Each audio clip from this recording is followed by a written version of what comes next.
জানি যে আমাদের জিত সুনিশ্চিত আছে, মানে আমরা জিতবই, সেটাতে কোনো কনফ্লিক্ট নেই, সেখানে কোনো কনফিউশন নেই। এই মুহূর্তে সোশ্যাল মিডিয়ায় তুমুল ভাইরাল অভিনেতা দেব এবং অভিনেত্রী কোয়েল মল্লিককে ঘিরে এক বিস্ফোরক ঘটনা। ভাইরাল হওয়া ভিডিওতে দেখা যাচ্ছে রাস্তায় হঠাৎ করে জড়ো হয়েছে একদল মানুষ এবং তারা দেবকে উদ্দেশ্য করে চোর চোর বলে স্লোগান দিতে শুরু করেন।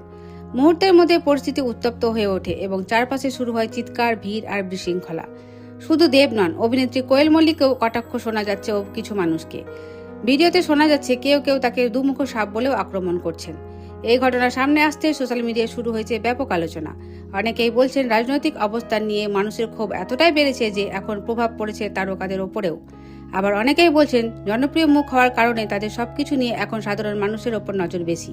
ভিডিওতে দেখা যাচ্ছে আশেপাশে বহু মানুষ মোবাইলে পুরো ঘটনাটি রেকর্ড করছেন এবং পরিস্থিতি ক্রমশ আরও উত্তেজনাপূর্ণ হয়ে উঠেছে। সব মিলিয়ে এই ঘটনাকে কেন্দ্র করে এখন তোলপাড় সোশ্যাল মিডিয়া। আপনার কি মনে হয় তারকাদের নিয়ে এইভাবে প্রকাশ্যে স্লোগান দেওয়া কতটা ঠিক? আপনার মতামত কমেন্টে জানাতে ভুলবেন না। যদি আপনি আমাদের চ্যানেলে নতুন হয়ে থাকেন, আমাদের চ্যানেলটি সাবস্ক্রাইব করে আমাদের সঙ্গে থাকুন। ধন্যবাদ।